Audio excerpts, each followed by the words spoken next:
Pelo amor de Deus. Eu vou deixar aqui uma palavra bem rapidinho para vocês, né, para a reflexão dos irmãos. Em Salmo 103, se você trouxe sua Bíblia aí, abre Salmo 103.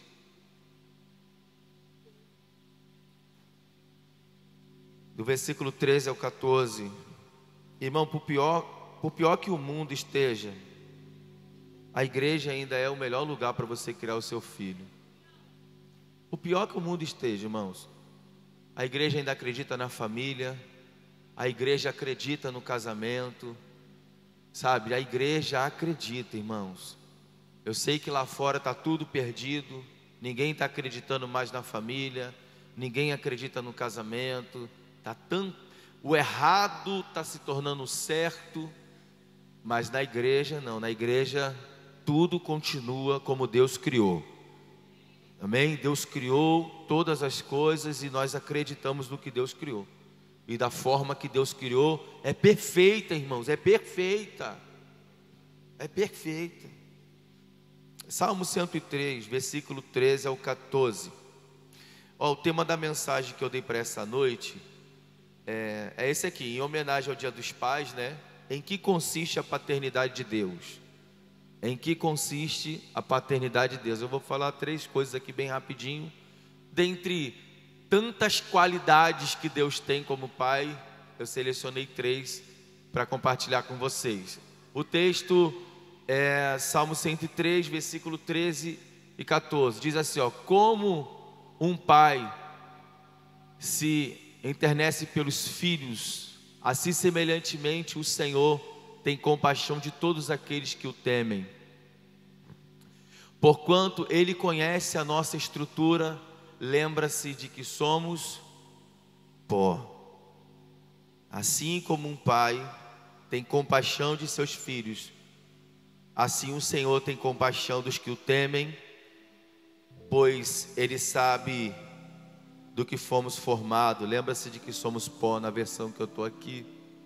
Amém? Vamos orar, bota a mão na sua mente, fala assim comigo. Senhor Jesus, eu oro pela minha mente, e que a partir de agora, todo roubador da minha atenção seja repreendido em nome de Jesus. Todo dominador de mente, solta a minha mente. Eu levo a minha mente cativa a mente de Cristo, para entender tudo que o Senhor quer falar comigo.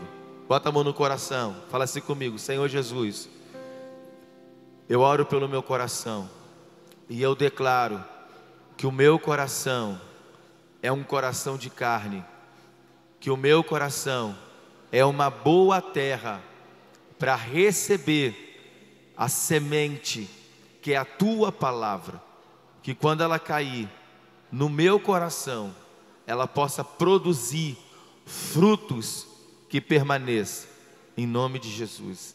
Amém e amém. Irmãos, o texto que nós lemos é um texto muito lindo, né? De Salmos, onde o salmista está dizendo, como um pai que tem compaixão dos seus filhos, assim o Senhor tem compaixão daqueles que o temem. Pois, olha isso aqui, pois Ele sabe de que somos formados. Lembra-se que nós somos pó. O que o salmista está tentando falar para a gente aqui nessa introdução aqui, falando com vocês? Ele está dizendo que Deus tem compaixão de nós, porque Ele conhece a nossa estrutura limitada. Ele conhece a tua estrutura, Ele sabe das suas limitações. Então Ele conhecendo quem você é, Ele conhecendo a sua estrutura, Ele conhecendo as suas limitações. Não tem naquele dia que tu pensa assim, agora deu ruim, dessa luta eu não passo, não tem? E aí quando você menos dá conta, você percebe que você rompeu, que você venceu. O que aconteceu ali, pastor? Foi a compaixão de Deus que te alcançou, porque no momento daquela luta Deus olhou e falou, ele é pó, ele tem limitações, eu preciso ajudar ele para ele poder vencer. Aleluia. Aleluia. Glória a Jesus. Você não é super-homem, você não é super-mulher, e Deus sabe disso. Você até aguenta muita coisa, mas até isso que você está aguentando é Deus te assistindo e vendo. Opa, isso aqui ela aguenta também. Mas a hora que Ele percebe que tu não vai mais aguentar, a compaixão dEle entra em ação, e Ele vai lá e te sustenta para que você não venha perecer. Aleluia. Glória a Jesus. Por isso que Paulo vai dizer que Deus, Ele não permite nós passarmos por provações além daquilo que podemos suportar. E é verdade, irmãos. Deus jamais vai nos deixar passar por lutas, por dificuldade que nós não temos, que a gente não venha ter estrutura para suportar. Olha para alguém que está perto de você e fala assim: não tem essa luta que você está passando? Deus conhece a tua estrutura, Ele sabe que você pode suportar.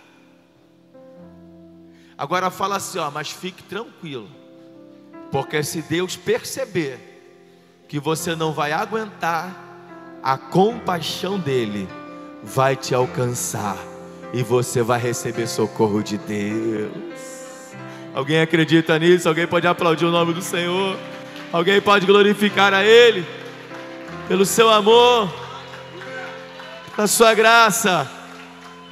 Aleluia. Glória a Jesus. A paternidade de Deus, irmãos, ela é tão real e tão verdadeira, que é possível a gente sentir o cuidado e a proteção de Deus. Você consegue sentir? Tem momentos que você olha assim e você fala: cara, é Deus comigo mesmo. Sabe, a gente consegue sentir a paternidade dEle. E o próprio Jesus mencionou a paternidade de Deus na oração modelo, né? Que é a oração do Pai Nosso, lembra? Ali Jesus estava trazendo a existência, porque até esse momento ninguém chamava Deus de Pai, né? O salmista, ele ainda menciona algumas palavras, mas até o profeta Isaías também. Mas Jesus, ele traz na oração a existência da paternidade de Deus, quando ele diz: quando vocês orarem em secreto, orem assim: Pai nosso que está no céu, santificado seja o teu nome, venha a nós o teu reino e seja feita a tua vontade. Sabe, Jesus, ele traz a existência, a figura paternal de Deus, para que a gente possa sair desse lugar de Deus e servos, Deus lá e servos aqui. Então Deus, ele quebra essa barreira que se estabeleceu de um Deus vingativo que está lá fora, lá no céu, e dos seus súditos, dos seus escravos que estão aqui na terra. Jesus, ele quebra essa barreira que separa, que distancia a gente de Deus. E quando ele quebra, ele junta tudo dizendo Pai, trazendo Deus para perto. Aleluia. Ele quebra essa muralha e traz a figura de Deus para mais perto. Então aquele Deus, sabe, que a gente tinha na mente, aquele Deus carrasco, aquele Deus que pune, aquele Deus, Jesus consegue quebrar essa fortaleza da gente, e Ele começa a trazer a paternidade de Deus para perto, e a gente consegue dizer: Abba, Paizinho, eu nada sou sem a Tua presença, como eu careço do Teu amor e da Tua graça. Aleluia, gente. Então Jesus, ele na oração, ele quebra essa fortaleza que foi levantada pelos tempos que passaram. E hoje a gente consegue ter uma aproximação melhor de Deus. E com isso, eu vou falar aqui rapidinho sobre esses 3 pontos que nós podemos identificar na paternidade de Deus. Então vamos lá, vamos ao primeiro ponto. O primeiro ponto da paternidade de Deus que eu coloquei aqui: Ele é um pai que aplica correção aos seus filhos. Porque se tem uma característica de um pai, de um bom pai, é que ele faz questão de educar e de corrigir os seus filhos. Sim ou não, gente? Um pai, ele não é julgado bom, ou um pai excelente, quando ele deixa os filhos fazer tudo que o filho quer. Porque esse pai, na verdade, ele está criando um filho com deficiências de caráter. E essas deficiências ele vai colher, não é na infância, ele vai colher na juventude para a vida adulta. Porque é ali que vai se manifestar a ausência da paternidade, que não corrigiu, que não educou, que não ensinou, que não apontou o caminho para o filho. Então Deus, como Deus, Ele é um excelente pai, porque quando Ele percebe que nós estamos saindo da rota, Ele nos corrige, nos traz de volta para o caminho. Por isso que o salmista no capítulo 23 vai dizer: o Senhor é o meu pastor e nada me faltará, não é isso? Ele guia-me a verde pasto e me direciona a águas tranquilas por amor do teu nome. A tua vara e o teu cajado me conforta. O que ele está dizendo? O meu pai, o meu Deus, o meu pastor, ele tem cajado, que cajado representa direcionamento. Ele me direciona pelo caminho certo. E a vara é para quando eu saio da rota, ele vai lá e me corrige e me coloca de novo na rota. Deus é ruim por isso? Não, Ele é um pai que ama e que corrige os filhos a quem Ele ama. Aleluia, gente. Por isso o pai, é necessário que o pai, todo pai precisa ter cajado e vara. E Provérbios vai dizer que a vara pode livrar o teu filho do inferno. Ausência de correção. Pais, você pode estar levando o teu filho para o inferno. Porque você diz: se eu corrigir, o que vai acontecer, né, pastor? Se eu corrigir, ela pode ficar magoada comigo. Se eu corrigir, ele pode ficar chateado comigo. Ai, meu Deus. Na nossa época não era assim, né? Papai e mamãe estavam conversando com o adulto, chegava a gente, né? Papai, pá, na boca. Que é isso? Eu não vi nada, por que está me batendo? Já avisei que quando o papai estiver conversando, tem que esperar acabar o assunto. E quando chegava um palavrão dentro de casa, hein? Hein, Josimar? Já tinha aquele potinho de pimenta, né? Língua para fora. Não, pai, por favor, língua para fora. Mastiga assim. E não reclama não. A boca pegando fogo. Era assim ou não era, gente? Agora eu te pergunto: você odiou seu pai e sua mãe por causa disso? De forma alguma. Muito pelo contrário, o que eles nos fizeram? Nos fizeram andar no caminho direito, porque eles nos corrigiram. Aí hoje nós temos uma geração que tem medo de corrigir, porque não quer perder o pai, porque não quer perder o filho, porque quem disse que a correção vai afastar o teu filho de você?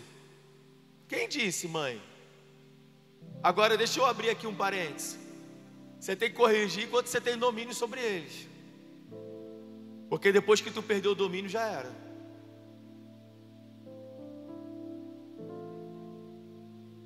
Agora que já está um galalau de 20, 30 anos, você quer corrigir? Agora você tem que orar para Deus corrigir. Porque quando tinha 5, 10, até 15, você ainda tinha o domínio. Agora com 20 já é homem, já é uma mulher. Agora você tem que orar para Deus. Sabe por quê? Porque você até tenta, mas entra aqui e sai aqui, é ou não é? Então, entenda isso, pais. Deus deu autoridade para a gente. Deus deu o cajado na sua mão, pai. Deus deu o cajado e deu a vara na sua mão. Se for preciso, o Max usar a varinha, né, meu filho? Pimba! Ah, pai ruim. Pai ruim, amanhã você vai me agradecer. Eu lembro de um ocorrido que eu estava assistindo um programa de televisão e estava um psicólogo falando. E ele estava dizendo que justamente sobre isso, sobre a dificuldade que essa geração de pais estão tendo de conduzir os seus filhos. E por isso que há uma geração de filhos muito mimados, que não estão preparados para o casamento, não estão preparados para a vida profissional e por aí vai. Porque o excesso de proteção também causa mal, gente. E ele estava dizendo que ele com 16 anos, ele falou para a mãe dele: mãe, vou para uma festa com os meus amigos, só volto amanhã de manhã. Aí a mãe falou para ele assim: daqui você não sai. Eu vou sair, daqui você não sai. Filho meu não vai dormir fora de casa com 16 anos. Quando você tiver a sua casa, a sua família, aí você faz o que você quiser. E ele, não, mãe, discutiu com a mãe naquele dia. Quer saber, eu te odeio, não sei o que, se trancou dentro do quarto. A mãe falou assim: o meu amor é suficiente para cobrir o seu ódio e o que você está sentindo. Mas um dia você vai me... Aí ele estava contando no programa isso. Ele falou, e não é que ela tinha verdade? Sabe por quê, pai? Ó, escuta isso aqui que ele falou, uma coisa interessante. Nós temos uma psicóloga aqui, ela pode concordar. Ele falou, sabe qual é o problema dos pais? Eles estão entregando o seu coração na mão de uma criança que não sabe administrar o sentimento de amor. Eles não sabem lidar com esse sentimento. E você quer exigir de alguém um sentimento que ela não sabe nem o que é. E aí você entrega o seu coração na mão do seu filho, e aí o seu filho domina você. Aí é por isso que tem um monte de pai que não sabe conduzir na hora do confronto, porque ele entregou o coração e um sentimento chamado amor na mão de alguém que ainda brinca de pique-esconde, na mão de alguém que brinca de pique-cola, na mão de alguém que se deixar ficar o dia inteiro, a noite inteira, a madrugada inteira jogando videogame. O amor é um sentimento muito sério, gente. Por isso que Deus entregou para os pais. Nós temos a capacidade de amar os nossos filhos, ainda que por algum momento eles possam despertar algum sentimento ruim. Aí o amor que está no nosso coração é capaz de perdoá-los. Amém ou não, gente? Então, nós precisamos entender que amar também é corrigir quando necessário. Eu escrevi aqui, ó, o nosso Pai aplica a sua correção em nós, e isto nos faz verdadeiros filhos. Não vemos um pai se empenhar e se responsabilizar na empreitada de corrigir os filhos de outro pai, mas Deus tem esta preocupação, porque pertencemos a Ele. Há de nos liberar da rebeldia através da correção, há de nos libertar da rebeldia através da correção. Ele é um aspecto importante da paternidade de Deus. Sabe como é que Deus liberta a gente da rebeldia antes? Através da correção. Pegou, pais? Sabe como a gente liberta os nossos filhos da rebeldia? É através da correção, não é desistindo de corrigir. E aí eu deixei aqui um texto para nossa reflexão, em Hebreus 12:8. Mas se estais sem orientação, da qual todos se têm tornado participantes, então não somos filhos legítimos, mas bastardos.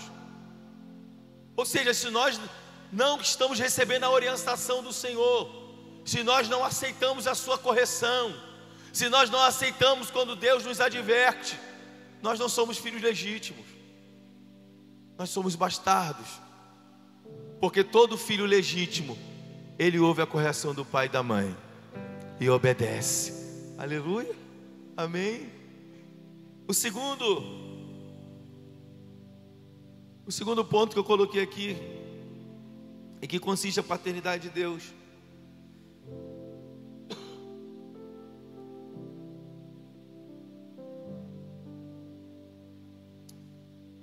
está justamente em Ele nos tornar os seus filhos. O segundo ponto que eu percebo que consiste na paternidade de Deus está em Ele nos tornar os seus filhos. Outrora nós éramos chamados de servos, sim ou não? Sim ou não, gente? Você falava com alguém, eu sou servo de Deus. Aí agora, em Jesus, o Senhor não mais nos chama de servos, mas de filhos. E aí você tem que entender a diferença de um e do outro. Porque o servo, ele está só para servir. O servo está só para trabalhar. O servo está só para cooperar. E o filho? O filho é herdeiro, irmãos. O filho tem direitos. O filho faz parte de tudo aquilo que Deus estabeleceu em Jesus. Aí o texto que eu coloquei aqui é João, capítulo 1, versículo 10 ao 12. Estava no mundo, e o mundo foi feito por ele, e o mundo não o conheceu. Veio para o que era seu, e os seus não o receberam. Mas a todos quanto recebeu-lhe, deu-lhes o poder de serem feitos filhos de Deus, aos que creem em seu nome. Em Efésios 1:5 diz: e nos predestinou para filhos de adoção por Jesus Cristo para si mesmo, segundo o beneplácito da sua vontade. O que ele fez, irmãos? Ele nos tornou filho por adoção. Filho por adoção, aonde? No sangue de Jesus. Por que ele é do filho por adoção? Porque os filhos legítimos eram judeus. Por isso João está dizendo: eu vim para os que eram meus, mas os meus não me receberam. Mas a todos mas a todos, que todos esses, os que estão em Israel, os que estão em Brasil, os que estão na China, os que estão na América, os que estão nos 4 continentes do mundo, a todos os que me receberam, eu dei-lhes o poder de serem feitos filhos de Deus. Aí adoção, por que nós fomos adotados? Porque alguém rejeitou a paternidade. E alguém rejeitou, mas outros aceitou. Entendeu, meu filho? Enquanto eles disseram, nós não queremos ele como pai, nós aqui no Brasil estávamos dizendo, nós queremos ele como pai. Oh, alguém está entendendo isso? Alguém em Jerusalém disse, nós não queremos ele como pai.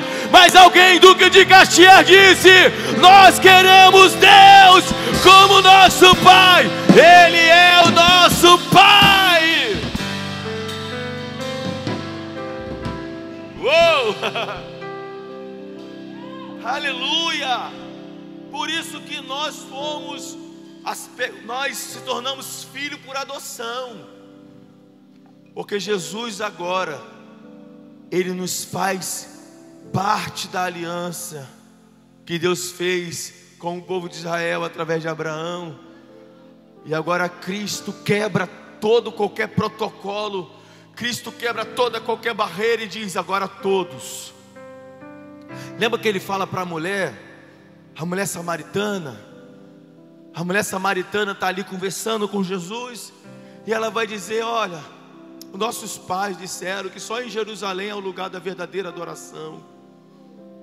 Aí Jesus, não, mulher, na verdade a hora já chegou, em que o Pai procura os verdadeiros adoradores, que vão adorar o Pai em espírito e em verdade. Não é em Jerusalém, não vai ser em Sião, não vai ser. Quando for chamar na bateria, chama um pouquinho mais na caixa, vamos regular essa caixa, a caixa tá horrível. É um verdadeiro adorador, e ele adorar o Pai em espírito e verdade, lá o Pai vai manifestar a sua glória.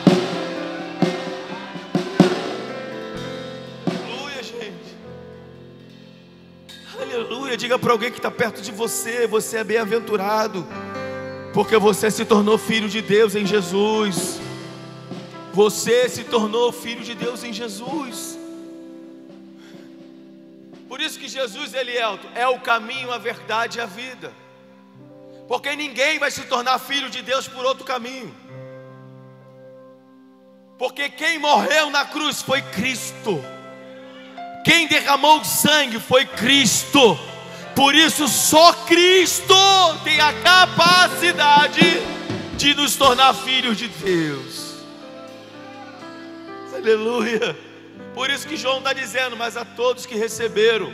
Olha para alguém que está perto de você e fala assim: eu sei que alguns rejeitam, mas aqueles que o recebem se tornam filho. Aleluia. Aleluia. Por isso que eu comecei dizendo que nós sentimos a paternidade de Deus. Tem gente que não consegue sentir a paternidade de Deus, e não tem nada a ver com religião, irmãos. Tem a ver com o novo nascimento. Tem a ver com você realmente abrir o teu coração de verdade. Porque tem que ter verdade para dizer: Jesus, mora aqui dentro. Eu reconheço o Senhor como único e suficiente Salvador. E quando Ele entra, você sente a paternidade dEle. Eu estava conversando com um jovem hoje no gabinete, e eu estava dizendo para ele: olha, eu durante a minha infância, eu vivi muitas complicações de abandono, de descaso, muita coisa. E aos 14 anos foi quando eu encontrei Jesus. Eu me deparei com Cristo e me entreguei para Jesus, abri meu coração. E todas as feridas que eu tinha na minha alma, de abandono, de desprezo, tudo que você possa imaginar, eu encontrei cura em Jesus. Você está entendendo isso? Jesus curou todos os meus traumas. Jesus preencheu todo o vazio que eu tinha na minha alma. Sabe, todas as tristezas, as angústias que eu tinha, Ele arrancou de dentro de mim. Por quê? Porque a paternidade dEle se tornou real na minha vida. Você está entendendo por que tem que ter verdade? Porque quando há verdade no seu ato de se entregar a Cristo, o seu amor preenche todos os vazios. Irmãos, todos os vazios. Pastor, mas eu sinto um vazio ainda, porque está faltando Jesus aí dentro, irmão. De repente você só se encontrou com a religião, e você entendeu: cara, eu quero ser cristão, porque afinal é uma religião que prega amor, que prega bondade, que prega honestidade, que ajuda as pessoas a entrar num caminho certo, que acredita na família. E tem vários benefícios que a nossa religião protestante traz. Mas quando você se encontra com Jesus, irmãos, é tudo diferente. Ele cura as suas feridas. Irmão, pode ser a maior ferida que você possa imaginar. Eu lembro que eu estava pregando numa igreja em Goiânia, e eu pregando naquele culto, o Senhor me levou a uma jovem que estava lá, e o Senhor me deu uma revelação da vida daquela jovem. O Senhor me mostrou que aquela jovem, quando criança, foi abandonada dentro de uma lixeira. Escuta isso, irmão, é só Deus para mostrar isso. E o Senhor me mostrou aquela jovem, e quando eu comecei a falar ali o que o Senhor estava me mostrando, aquela jovem caiu no chão, chorando muito, gritando. Mas naquele dia o Senhor estava falando comigo: hoje eu vou curar essas feridas que estão na alma dela. Porque ela carregava o desespero de abandono dentro da sua alma. E naquela noite o Senhor curou aquela jovem. Eu lembro que o Senhor batizou ela com o Espírito Santo. Foi um culto extraordinário, irmãos. Deus mudou a história daquela jovem. Por quê, irmão? Porque Deus faz isso. Quando você se encontra com Deus, Ele cura todas as suas feridas. Por quê, pastor? Porque Deus é pai, irmão. Qual é o pai que ama um filho e vai ver o filho ferido e vai deixar? A Juju hoje, a gente estava saindo da casa da minha sogra, ela correndo, ela caiu. E aí, irmão, pensa assim, num furinho do tamanho de uma agulha, aquele furinho da agulha, e aí sangrando, irmão, pensa no escândalo.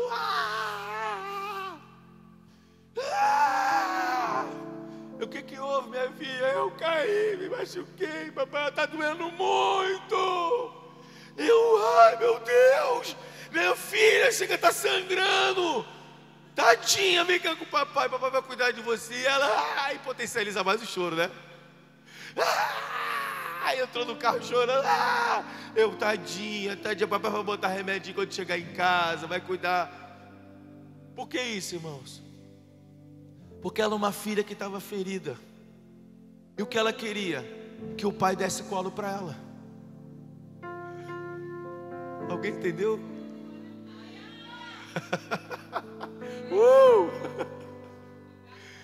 Você está entendendo? Você acha que Deus vai ver você ferido e vai ficar rindo da sua ferida? Você acha que Deus vai ver você triste e vai ficar rindo da sua tristeza? Não, Ele quer te colocar no colo. Ele quer cuidar da sua ferida, botar remédio ali e dizer para você: meu filho, eu te amo. Minha filha, eu te amo. Minha filha, eu estou cuidando de tudo. Eu estou cuidando de você. Esse é o Deus que é pai. Esse é um pai de verdade, que ama os seus filhos, que cuida dos seus filhos. E a terceira coisa que eu coloquei aqui, que consiste na paternidade de Deus, é o seu imenso amor. Não tem como falar da paternidade de Deus sem falar do seu amor, irmãos. Agora, falar do amor de Deus é muito lindo. Agora, sentir o seu amor é ainda muito melhor, irmãos. Eu botei um texto aqui, um texto de Isaías 49:15, que diz assim: olha, pode uma mulher esquecer do seu filho, que ainda mama, a ponto de não compadecer dele, mas ainda que ela se esqueça, eu, o Senhor, jamais me esquecerei. Eu vou ler de novo, você precisa entender esse texto. Que Isaías está tendo uma revelação da paternidade de Deus de uma forma extraordinária.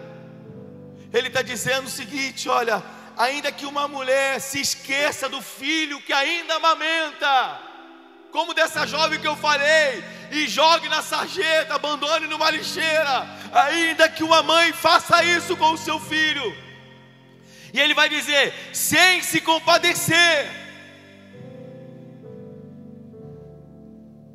eu, Senhor, todavia, eu, Senhor, jamais me esquecerei de ti. Pelo amor de Deus, olha dentro do olho dessa pessoa que está perto de você. Diga para ela: Deus não se esqueceu de você. Diga para o outro, por favor, irmão, seja a boca profética. Vai, fala por detrás, fala por de lado. Poxa, é tão difícil você se comunicar com os irmãos. Pelo amor de Deus, Deus pode usar a sua boca para falar com alguém aqui agora. Diga para essa pessoa: Deus não se esqueceu de você. Se você em algum momento achou que Deus se esqueceu de você, nessa noite eu estou aqui para te dizer: Ele não se esqueceu.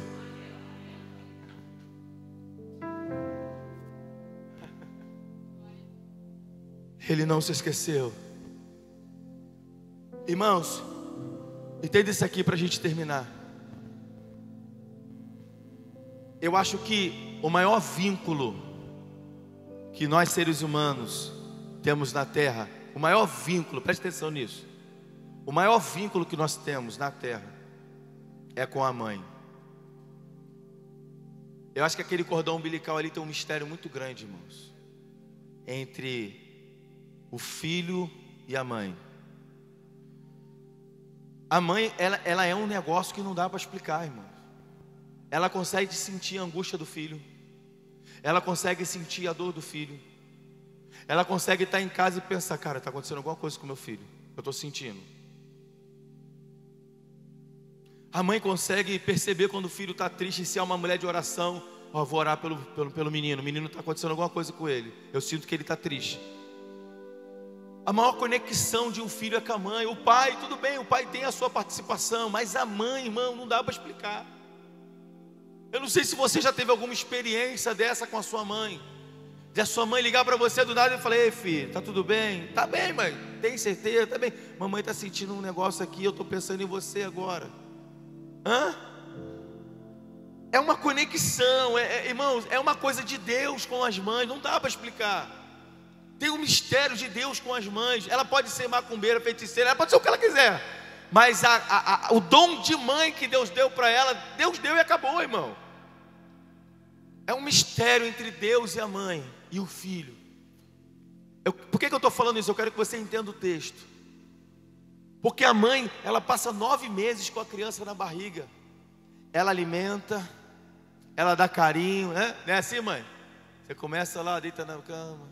Aí tu chama o pai, né? Ah, vem cá, meu amor. Deu um chutinho. Aí o marido. E é legal, chutou, maneiro. E a mãe, seu grosso. Chita pra mamãe ver de novo. E a mãe fica lá, ó, acariciando. Ainda tem algumas mães que depois que tem um filho sente falta da barriga. É ou não é? Sim ou não é? Tem ali, sente ou não sente? Tem mãe que sente, irmãos. Por quê? Porque o período gestacional, ela percebeu que algo foi mudando dentro dela, sentimentos ficaram diferentes. Então, tem mães que sentem vontade, eu já escutei, irmãos. Por quê? Por causa da conexão que estava acontecendo ali. E ela percebeu que algo diferente aconteceu. Irmão, não dá para explicar, é um negócio divino. Aí olha o que o profeta Isaías está dizendo. Ainda que esta mãe se esqueça do próprio filho. Entenda a dimensão disso. É o ápice do contato do ser humano. Não é um amigo, irmãos. Porque amigo só vem quando está tudo bem para você. As amizades vêm quando você tem dinheiro, quando você banca, quando você bota na mesa e está todo mundo na sua aba. Ei, vamos lá na casa do nosso amigão, porque o amigão tem dinheiro. Vamos lá na nossa amigona, porque a amigona tem condições. E aí você percebe que quando não há mais condições, os amigos começam a sair de perto de você. Eu não estou falando de amigos, eu não estou falando de um parente que também só se aproxima de você quando você tem alguma coisa para oferecer. Porque quando você não tem, eles também se distanciam. Ainda mais quando você está precisando.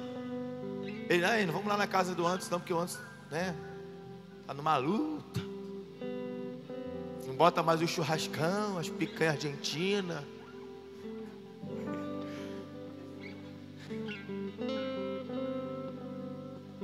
Ele é metido, tá, gente? Ele gosta de coisa boa. Não, vamos lá mais no antes. Sabe, eu não estou falando desse parente, irmãos. Eu não estou falando daquele filho que só fica de bem com o pai e com a mãe quando tem alguma coisa para ganhar. Não. Eu estou falando do ápice, da conexão de um filho com a mãe. É o ápice da conexão do ser humano. É o ápice. É a mãe e um filho. Você entendeu o meu raciocínio? Não é a conexão entre amigos, que amigo vem e vai. Não é a conexão de namorado, esqueci desse ponto, que namorada também vem e vai. Ou esposa, que é para ser eterno, mas hoje em dia vem e vai. Não é isso. Eu estou falando, o ápice da conexão de ser humano é entre mãe e um filho. 9 meses gerando. 9 meses, alimentando, dando comida. Quando nasce, o Senhor está dizendo, e ela rejeita. Todavia eu, o Senhor. Sabe o que o profeta está dizendo, o Baia? Que isso é inadmissível que uma mãe faça.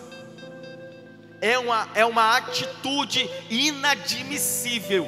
Mas ainda que aconteça, todavia eu, Senhor, não me esquecerei de você. Eu, Senhor, não me esquecerei de você. Eu, Senhor, não me esquecerei de você.